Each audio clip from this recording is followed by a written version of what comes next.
이거 화면 어떻게 내겠어?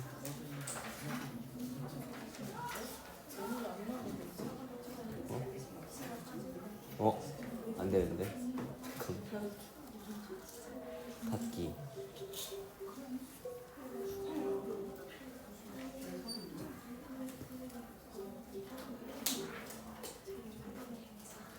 이거.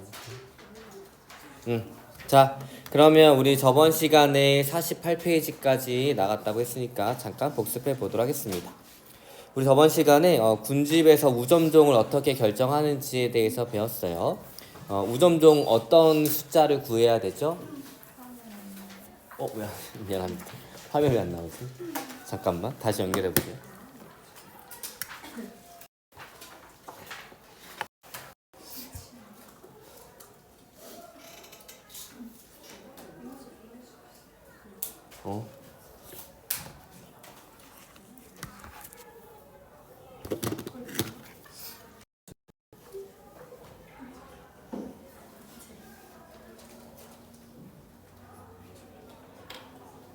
좋아, 안정적으로 나오네요. 자, 그럼 우리 저번 시간에 군집에서 우점종을 결정했었는데 어떤 숫자들을 구해야 되죠? 중요치라는 걸 구해야 되고, 중요치는 상대 밀도, 상대 빈도, 상대 피도를 합한 값이고, 그걸 구하기 위해서는 각 개체군의 밀도, 빈도, 피도를 구해야 했습니다. 그런 방법 중에 대표적으로 이제 방형구법에 대해서 배웠었어요.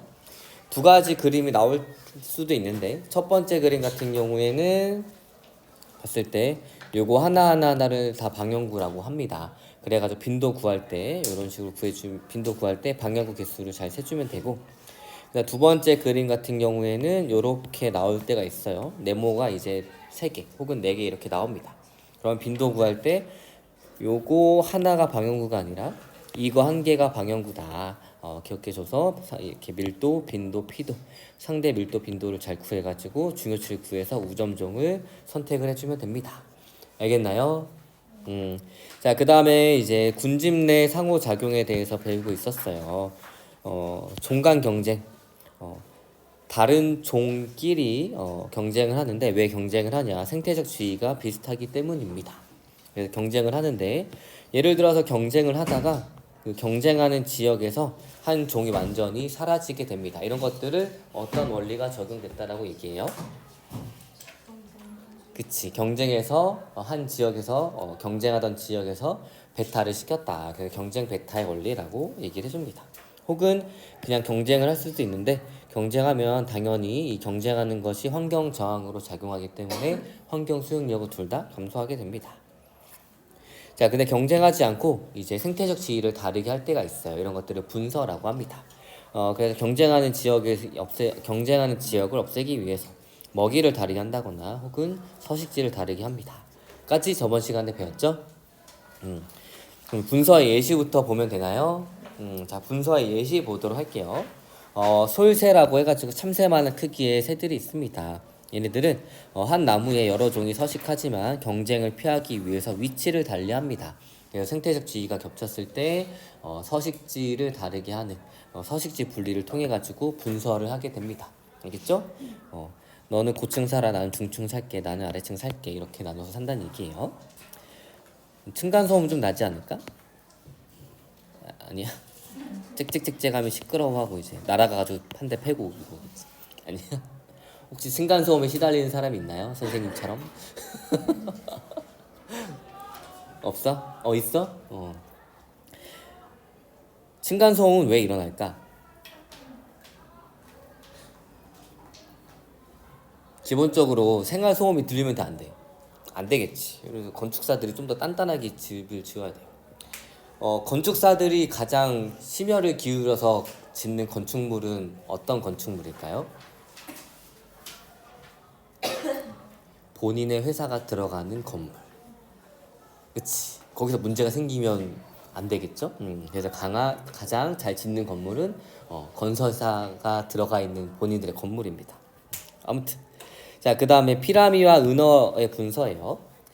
피라미라고 하는 둘 다 민물고기인데 피라미는 은어가 없을 때는 하천 중앙에서 녹조류를 먹고 삽니다. 조류어서 들어봤지? 알지? 이런 거. 그다음에 하지만 은어가 이주에 와요. 그럼 어떻게 하냐면 중앙에서 살다가 가장자리로 이동을 합니다. 그다음에 수서곤충을 먹어요. 그래서 은어는 하천 중앙에서 녹조류를 먹습니다. 그래서 녹조류를 먹고 중앙에 살던 이 피라미가 은어가 찾아오면 서식지도 먹이도 그냥 다 분리해 버립니다.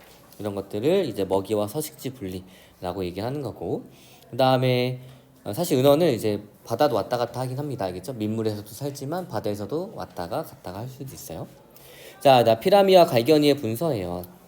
수서곤충, 유기물, 식물성 플랑크톤 온갖 것을 먹고 사는 피라미가 사는 곳에 수서곤충을 주로 먹는 갈견이가 이주해 오면 굳이 피라미는 수서곤충을 통해 가지고 이 갈견이와 경쟁하지 않습니다. 다른 거 먹으면 되니까.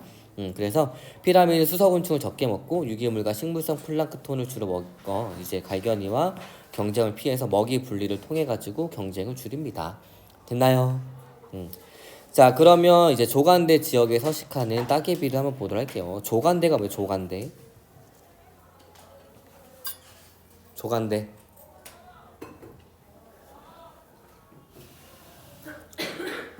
조간대가 뭡니까? 아, 방금 마약 같은 거 한 건가요? 뭐 무슨 냄새가 계속 맡은 거야? 저는 모르겠어요. 그래요. 안전한 향기를 맡으세요. 알겠죠? 자, 조간대가 뭡니까? 조간대. 그렇죠. 조수간만의 차에 의해 가지고 물의 높낮이가 차이가 나는 곳. 조수간만의 차, 좀 간단한 우리나라 말로 밀물과 썰물 때문에 높이의 차가 계속 수심의 차이가 계속 나타나는 부분을 조간대라고 합니다. 밀물 썰물은 왜 생겨요?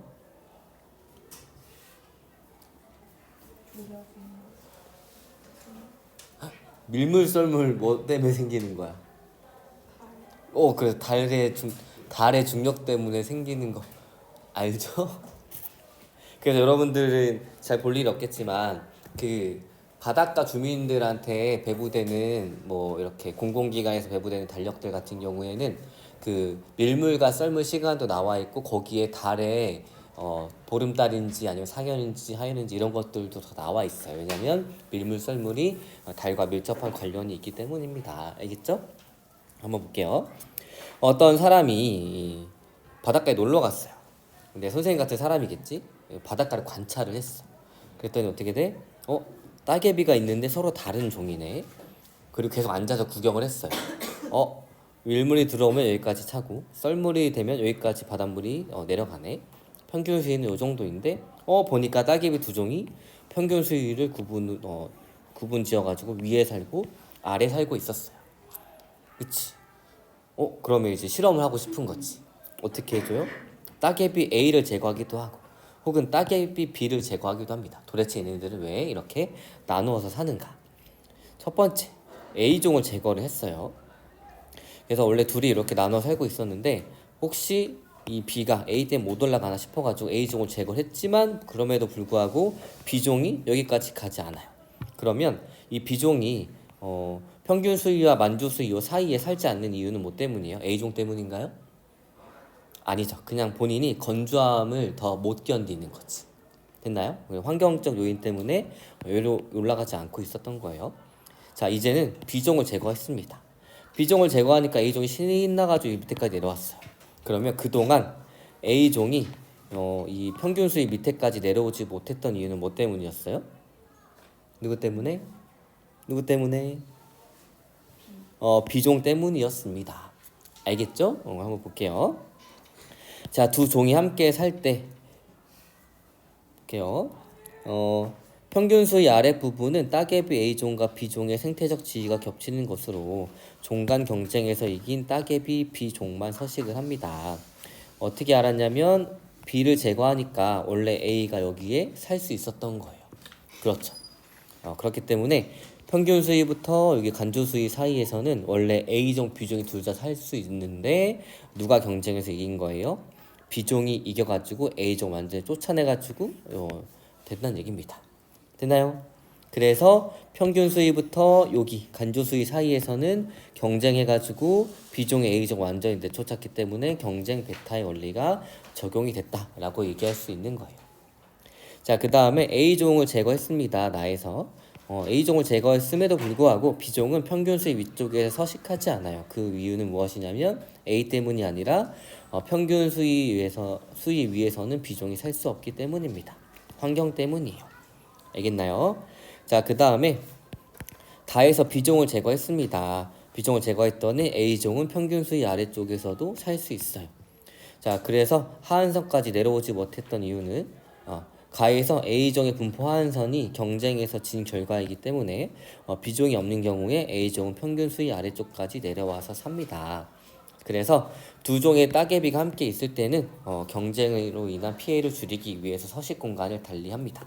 그러니까 전체에서 보게 되면 A종, B종이 나누어서 사니까 분서인 거고, 여기에서 보게 되면은 B종이 A종 완전히 내쫓았기 때문에 경쟁 배타의 원리가 적용됐다라고 얘기할 수 있는 거예요. 알겠나요? 좋아요.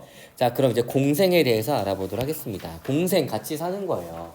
자, 그런데 한쪽만 이득을 보고 한쪽은 이득 피해도 없는 경우가 있을 거고, 양쪽 다 이득이 있는 경우도 있을 겁니다. 자, 한쪽만 이득을 보는 경우를 편리공생이라고 합니다.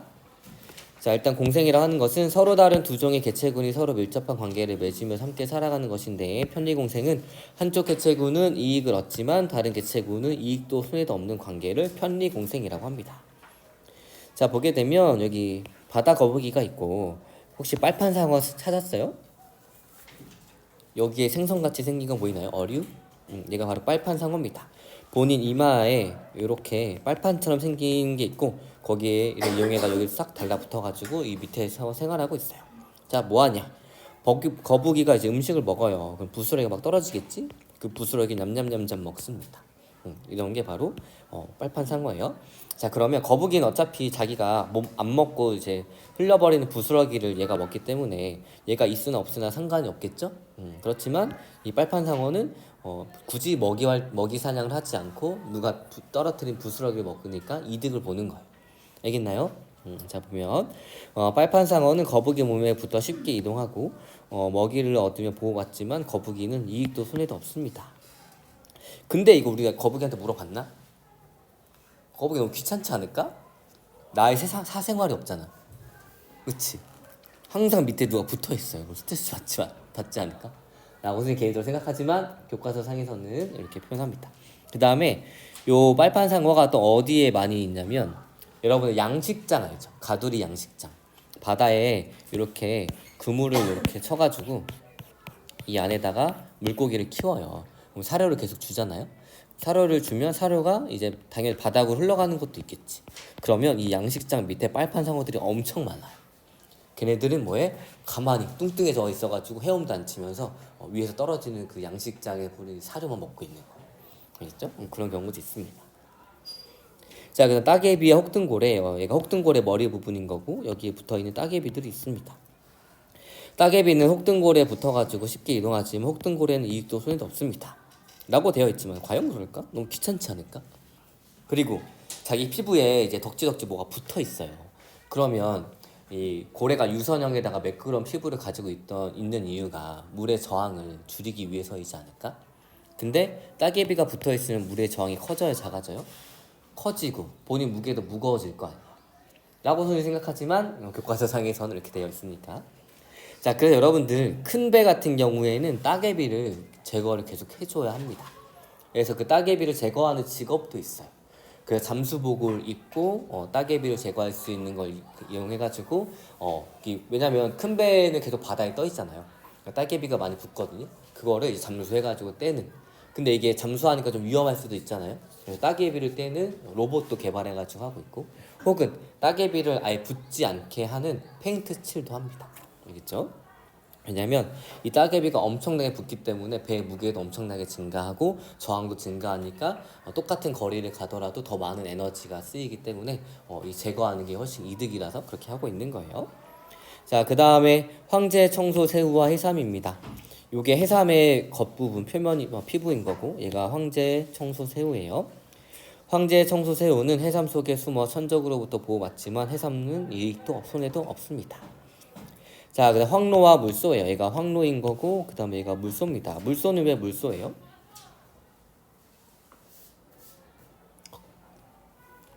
물에 잠수 잘합니다. 그래가지고 물에 막 잠수해가지고 다니기도 하고 그래서 얘는 물소예요. 자, 그러면 황로는 왜 이게 근처에 있느냐? 소가 이동을 합니다.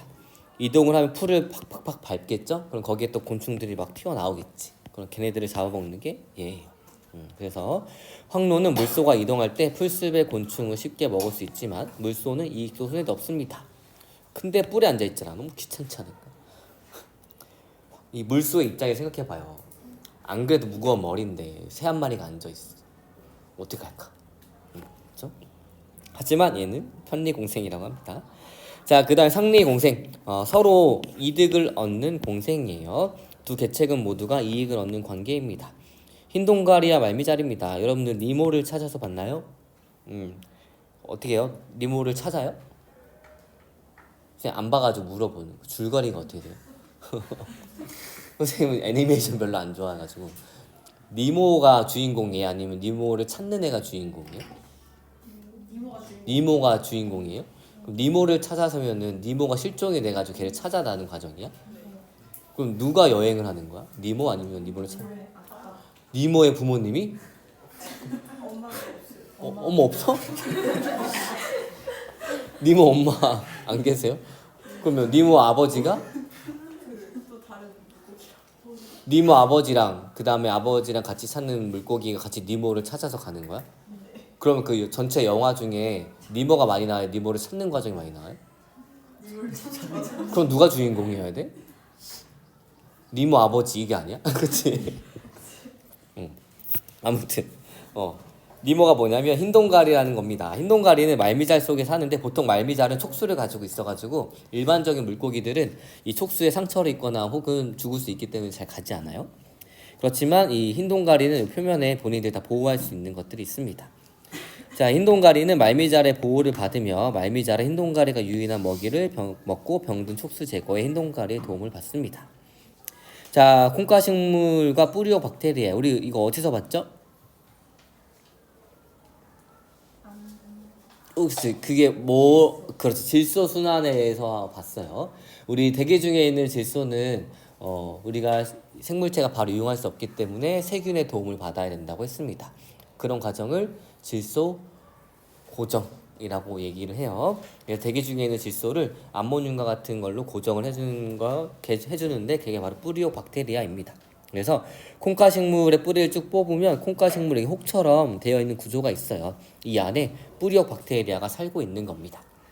자, 콩가식물은 뿌리오 박테리아가 고정해준 질소를 이용하고 뿌리오 박테리아는 콩가식물로부터 양분을 공급받습니다. 자, 그 다음 꽃과 곤충이에요. 자, 그럼 벌은 뭐 하고 있는 거예요, 지금? 여기 안에 꿀이 있잖아요. 그럼 꿀을 먹기 위해서 막 헤쳐가면서 이 본인이 꿀을 빨아 먹습니다. 그런 과정 중에 뭐예요? 본인의 온몸에 화분을 묻히게 되는 거예요. 그럼 얘가 다른 꽃으로 갔을 때 어때요? 또 똑같은 작용을 하면서 본인에 붙어있던 화분이 본인이 새로 간 식물의 이제 암술머리에 붙으면서 이 식물이 수분이 되기 시작하는 겁니다. 알겠나요? 자, 그래서 꽃은 벌에게 꿀을 제공하고 벌은 꽃의 수분을 돕습니다. 수분이 뭐예요? 동물한테는 수정이라는 표현을 쓰고 식물한테는 수분이라는 표현을 씁니다. 자, 그러면 지구 온난화가 일어나게 돼요. 그러다가 벌이 사라지면 어떻게 돼? 꽃이 수분이 될까 안 될까? 수분이 돼야 열매가 생길 텐데 그러면 식물을 통해서 얻는 농작물들이 확 사라지겠죠. 그래서 식량 위기가 올 수도 있습니다. 그 다음에 또 어떤 일이 일어나느냐? 자, 여러분들 원래는 부산과 우리 북쪽 우리 살고 있는 경기도는 이 벚꽃이 피는 시기가 원래는 막 일주일씩 넘게 차이가 났거든요. 근데 올해는 며칠 정도 차이 났어요? 개화 시기가? 하루인가 3일밖에 안 났어요. 그만큼 엄청나게 따뜻해졌다는 얘기지. 그럼 한번 생각해 보세요. 수많은 세대를 거치면서 수많은 시간을 거치면서 A라는 곤충과 B라는 식물이 서로 개화하는 시기와 얘네들이 찾아오는 시기가 계속 일치하고 있었어요. 그런데 기후변화를 통해 가지고 이 곤충과 식물이 서로 기후변화에 적응하는 그 속도가 다르겠지. 그래서 이 식물이 하필 빨랐어. 식물이 꽃을 딱 폈는데 그때 곤충이 찾아온 시기가 아닌 거지. 그럼 수분이 돼, 안 돼? 안 되니까 그 식물이 멸종할 수 있겠죠. 그래서 이런 식으로도 기후 변화를 통해 가지고 종이 서로 사라질 수 있는 거예요. 이런 것들을 좀 어려운 말로 동조화라고 합니다. 서로 동조가 됐다가 이게 깨지기 시작하는 거지. 됐나요? 자, 그다음 개미와 진딧물 보도록 할게요. 여기 식물의 줄기인 거고 여기 따닥따닥따닥 붙어있는 벌레가 뭐예요?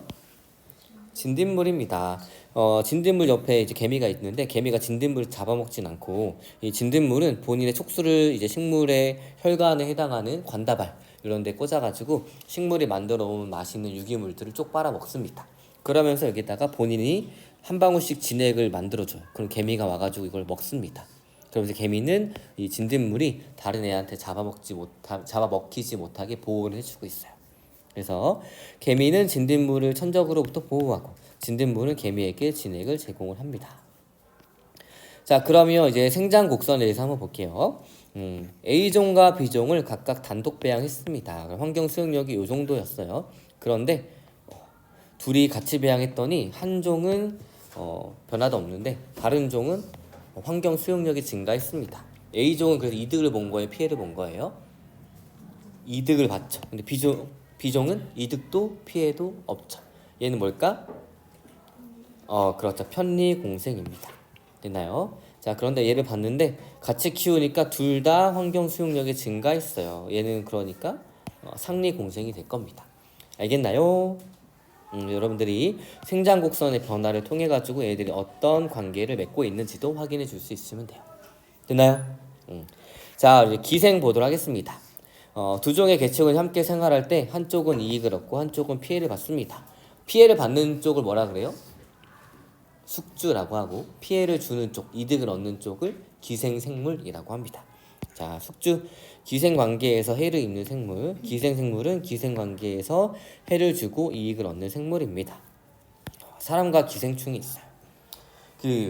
이거 관련된 게 어떤 거냐면 여러분들 사람 똥이 쌓여있는 푸세식 화장실과 그 다음에 농장에 놀러 갔을 때 나는 소똥 냄새 중에 뭐가 덜 역겨워요? 소똥 냄새가 나 아니면 사람 똥 냄새가 나? 둘 다 싫지. 근데 뭐가 나? 일반적으로 그냥 소똥 냄새 훨씬 더 편안하게 맡을 수 있을 거예요. 이거 왜 그렇게 진화가 됐냐면 사람 똥이에요. 그럼 똥에는 수많은 기생충들이 있을 수 있겠죠. 그럼 내가 거기에 잘못해서 닿았어. 그러면 그 기생충이 나한테 옮을 확률이 엄청나게 높은 거예요. 왜냐면 같은 종의 배설물이 있기 때문에 당연히 나한테도 기생이 될 수 있는 거예요. 알겠죠? 그래서 본능적으로 같은 종의 배설물을 가장 역하게 느끼기도 합니다. 알겠나요? 선생님 그래서 식인종도 설명해 줬나요?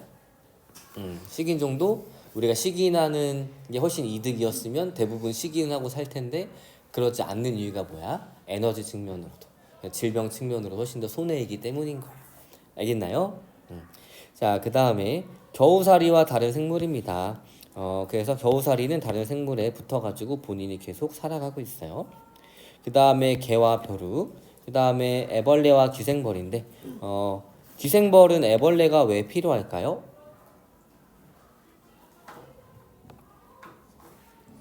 기생벌은 이제 찾아다니다가 이제 통통한 애벌레를 찾습니다. 그리고 걔한테 다가가서 본인의 알을 쏙 기생충 몸속에 넣어요. 시간이 지나면 어떻게 돼?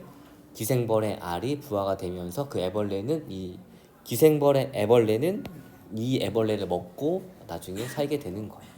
알겠죠? 자, 그 다음 새삼과 다른 식물도 마찬가지로 얘가 숙주인 거고 얘가 기생생물이 됩니다. 자, 그 다음에 이제 포식과 피식 보도록 할게요. 군집을 구성하는 서로 다른 종 사이에 먹고 먹히는 관계입니다. 마찬가지로 기생처럼 한쪽은 이득을 보고 한쪽은 피해를 보는 거예요. 자, 포식자는 먹는 애예요, 먹이예요? 먹는 애. 그다음 얘가 먹이가 됩니다. 그래서 포식자는 다른 생물을 잡아먹는 생물로 포식자를 피식자의 천적이라고도 합니다. 그다음 피식자는 먹이가 되는 생물이에요. 그럼 포식자는 계속 먹이를 잘 잡게 진화가 됐을 거고 피식자는 더 잘 피하게 진화가 됐겠죠. 알겠나요? 그래서 포식자는 먹이를 잡기 위해 유리하도록 적응을 하고 피식자는 이제 포식자를 피할 수 있게 적응을 합니다. 그러면 포식과 피식의 관계에 대해서 한번 보도록 할게요.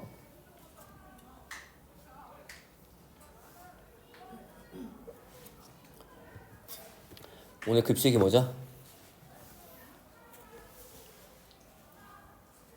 오늘 급식이 뭐야? 뭐 급식이 어딨어? 오늘 급식 뭐 나와요? 비빔 찜닭이랑 그냥 연두부, 오이지 이런 게 나와요. 찜닭은 먹습니다. 그럼 닭이 포식자야, 피식자야?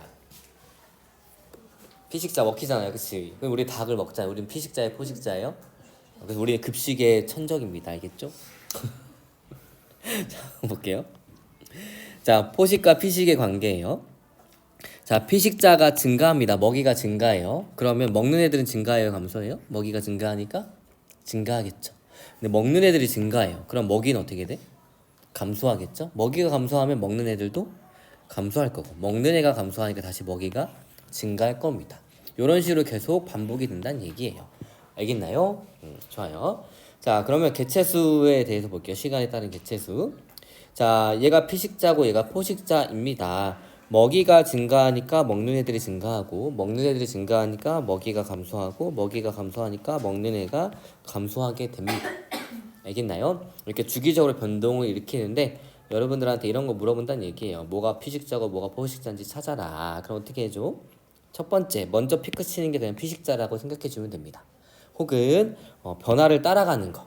자, 먹이가 증가하니까 먹는 애가 증가한다. 논리적 오류가 없죠?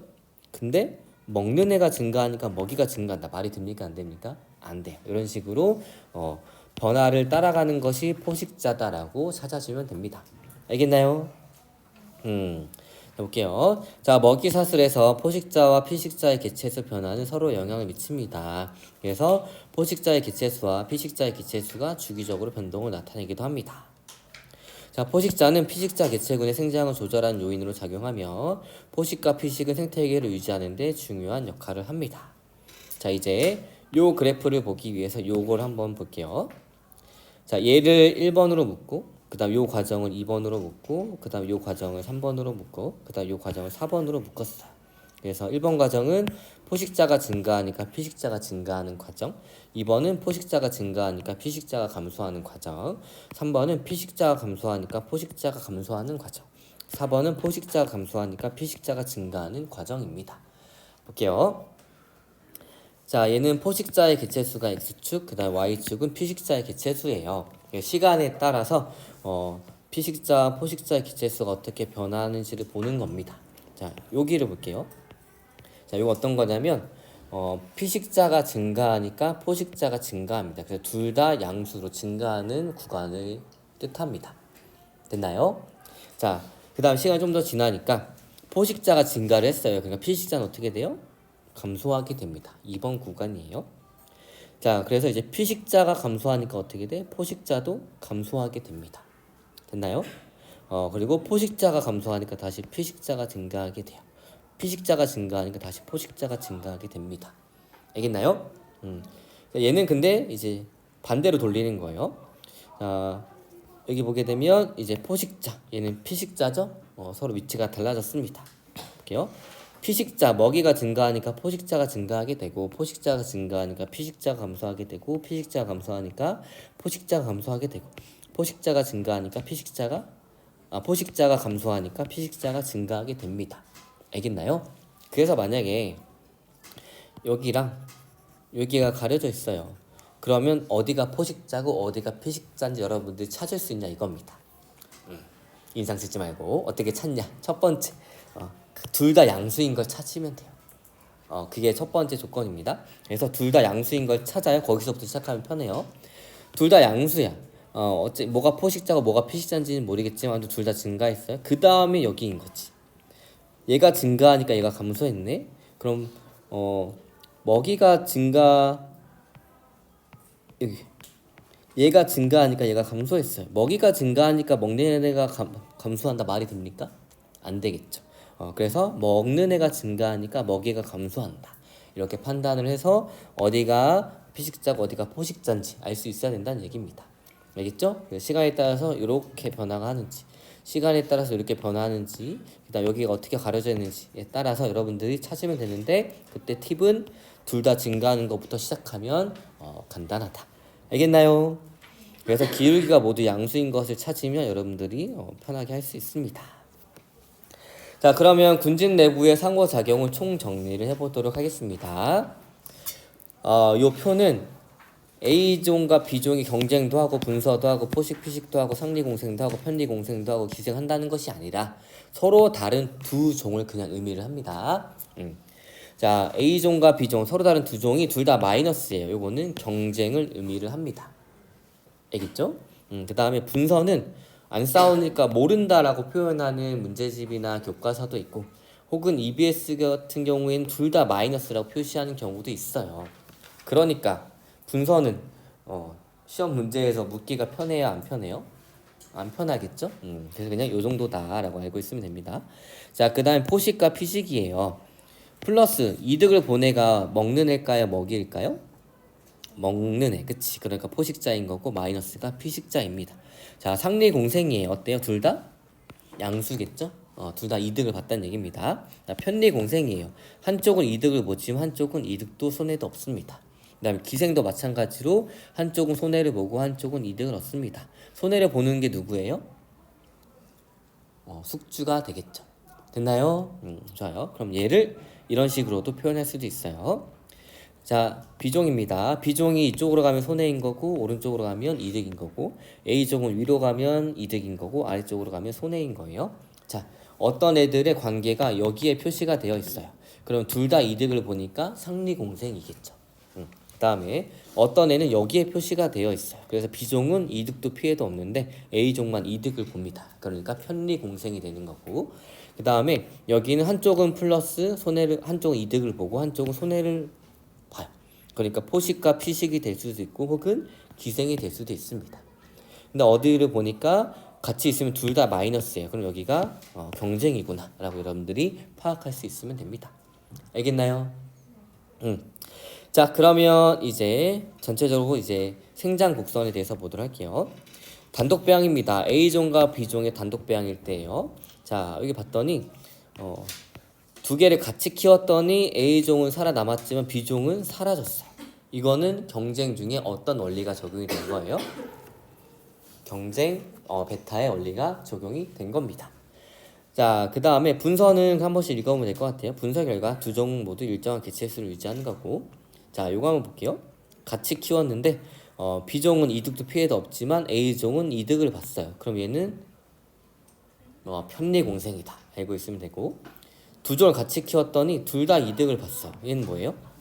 상리공생. 그 다음에 둘 다 주기적인 변동을 합니다. 얘는 포식과 피식인데 A종과 B종 중에 누가 피식자 누가 포식자예요? A가 피식자, B가 포식자겠죠? 먹이가 증가하니까 먹는 애들이 증가하고 먹이가 감소하니까 먹는 애들이 감소하게 되는 거예요. 알겠나요? 혹은 먼저 피크 쳤으니까 얘가 피식자다라고 생각을 해줘도 됩니다. 알겠나요? 자, 그래서 밑에 한 번씩 다시 볼게요. A종과 B종은 S자 생장곡선을 나타내는 이유는 둘 다 환경 저항이 작용하기 때문인 거고, 종간 경쟁에서 A종만 살아남고 B종은 사라집니다. 경쟁 베타 원리가 적용이 된 거고, 편리공생은 A종은 개체수가 증가하고 B종은 변하지 않아요. 그 다음에 상리공생은 둘 다 이득을 얻으므로 개체수가 증가하고, 피식자인 A종의 개체수가 증감함에 따라서 포식자 B종의 개체수도 증감하게 됩니다. 됐나요? 자, 그럼 우리가 어떤 상호작용들에 대해서 배웠었냐면, 한 개체군 내에서 일어나는 상호작용도 배웠고, 한 군집 내에서 개체군 사이에 일어나는 상호작용도 배웠어요. 그거 한번 정리해 볼게요. 자, 군집이 있습니다. A 개체군, B 개체군, C 개체군이 있어요. 그래서 서로 다른 개체군끼리 상호작용하는 건 우리가 지금까지 배웠던 경쟁, 분서, 공생과 기생, 포식과 피식이 있는 거고, 그 다음에 한 개체군 내에서 일어나는 상호작용은 텃세, 순위제, 리더제, 가족생활, 사회생활들이 있다는 얘기입니다. 알겠나요? 자, 그래서 첫 번째 대단원은 끝났는데 혹시 질문 있나요? 없으면 이제 두 번째 대단원 보도록 하겠습니다. 네, 진도 나갈 거예요. 우리 반이 진도가 제일 늦어요. 다른 반은 지금 여기 나갔습니다. 알겠죠? 오후에 수행이 있나요? 그렇지만 점심이 있으니까 힘내세요. 자, 우리 반 진도가 좀 느리니까 뭐 여기까지 설명할 수 있으면 하고 아니면 일찍 종료하도록 하겠습니다. 자, 항상성과 몸의 조절이에요. 우리 항상성 어디서 들어봤는데 어디서 들어봤죠?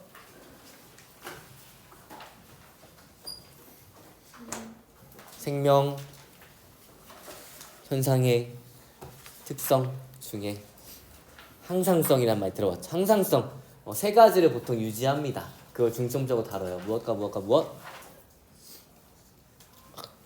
무엇과 무엇과 무엇? 체온, 그 다음 혈당량, 그 다음 삼투, 몸의 농도, 이게 세 가지를 기본적으로 유지를 합니다. 자, 누가 유지를 해주냐? 우리가 앞으로 배우게 될 신경계, 그 다음에 호르몬이 얘네들을 유지하는 데 도움을 줍니다. 그래서 자극에 대한 반응과 항상성에서는 우리가 신경에 대해서 배우고 호르몬에 대해서 배울 거예요. 그 다음에 인체의 면역 반응에 대해서 배우는데 면역이 뭐예요? 면역?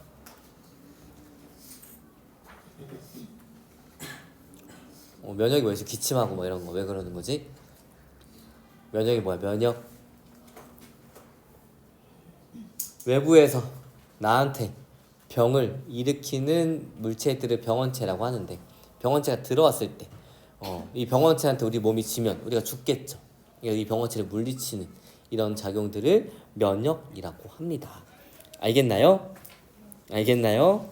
그래서 이 단어는 우리가 통합과학에서는 다루진 않았지만 그래서 수능 여러분들 볼 수능에는 큰 연관성이 없을 수도 있지만 이번 시간 이 생명과학 시간이 아니면 영원히 여러분들이 공부를 안 할 수도 있기 때문에 선생님은 또 열심히 수업을 할 겁니다. 알겠나요? 좋아요. 우리 2분만 더 수업합시다. 알겠죠? 2분만. 자, 자극에 대한 반응과 항상성이에요. 신경 자극의 전도와 시냅스 전달인데 신경 자극은 무엇이고 전도는 무엇이고 시냅스는 무엇인지 곧 알아보게 될 겁니다. 자, 첫 번째 뉴런의 구조와 기능이에요. 여러분 혹시 뉴런이란 말 들어봤나요? 뉴런이 뭐예요?